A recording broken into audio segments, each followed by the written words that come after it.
Fala aí, meu brother, fala aí, me assista em Cristo, tudo bem? Esse aqui não vai ser um vídeo de evangelismo, né? Mas o que eu vou falar aqui é uma curiosidade que eu descobri na Bíblia, que dificilmente você vai ouvir em algum culto durante sua vida, né? Atos 17:23 diz que havia em Atenas um altar que estava escrito nele: a um Deus desconhecido. Você sabe de onde veio esse altar? Não! Então senta esse traseiro gordo, porém abençoado na poltrona e presta atenção, porque tá começando mais um Falando de Bíblia. Como eu falei, Atos capítulo 17, versículo 23, a gente vê Paulo pregando em Atenas. E Paulo estava lá no meio de um pessoalzinho top, né? Um pessoalzinho elite, bambambam do conhecimento daquela época. Os chamados filósofos, epicureus, estoicos. E Paulo estava lá impressionado com a tamanha idolatria deles. Dizem que em Atenas tinha aproximadamente 30 mil estátuas de deuses em área pública. Isso sem contar os que haviam dentro de casas. Mas Paulo, querendo pregar o evangelho de Cristo, querendo apresentar a eles Deus, né, para aquela cidade, diz que enquanto andava pela cidade, viu um altar que estava escrito ao Deus desconhecido. E disse que era deste Deus que ele ali queria falar, o único Deus verdadeiro. Paulo então vai lá, prega sobre Deus, no final a maioria rejeita o evangelho, alguns aceitam o evangelho, né? E a história acaba aqui, certo? Errado. Cara, se você já leu essa passagem, ou se você ouviu pela primeira vez agora, você deve estar se perguntando, pô, de onde veio esse altar que estava escrito ao Deus desconhecido?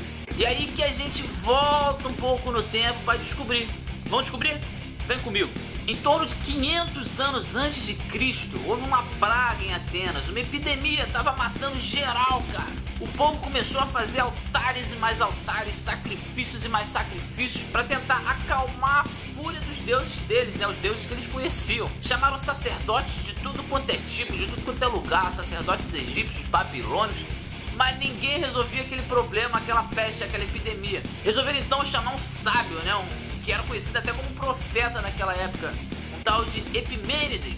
E Epimênides era monoteísta, cara, ou seja, ele acreditava na existência de apenas um Deus, né, que era uma coisa rara naquela época. Mas olha só que interessante, Epimênides adorava somente a um Deus, mas ele não sabia nem o nome de Deus.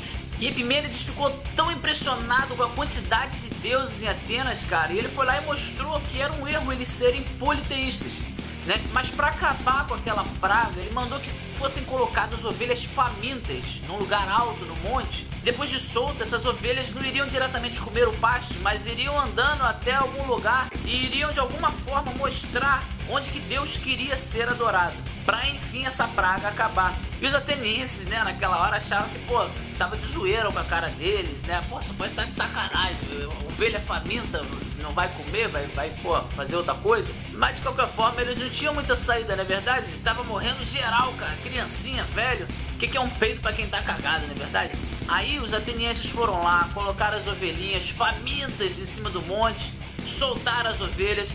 Algumas realmente foram comer o pasto, mas outras, cara, saíram andando e não foram comer não. Passaram lá no meio dos altares que já tinham em Atenas e foram para um local onde não havia ainda nenhum tipo de idolatria.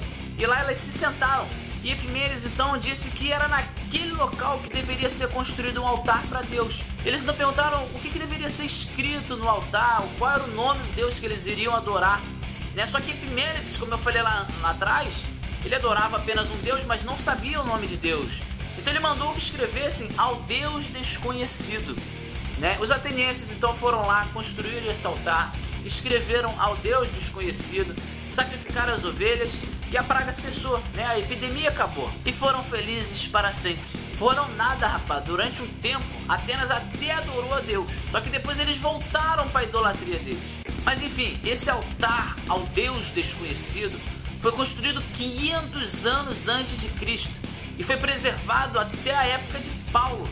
E Paulo então pôde usar esse altar, né, para tentar mostrar àquelas pessoas quem era o verdadeiro Deus. Jovem, eu sei que aprender curiosidades bíblicas é muito legal, não é verdade? Mas dessa história, veja só, olhe ao seu redor e veja que muitos estão adorando a um Deus desconhecido. Isso porque não possuem um relacionamento com Deus. que Deus não seja um Deus desconhecido para você. Amém sim ou amém não? Que Deus seja conhecido na sua vida, parceiro. Jovem Mancebo, por hoje é só. Valeu? Um abraço pros cueca. Um beijo pras irmãzinhas. Fica na paz e até o próximo Falando de Bíblia.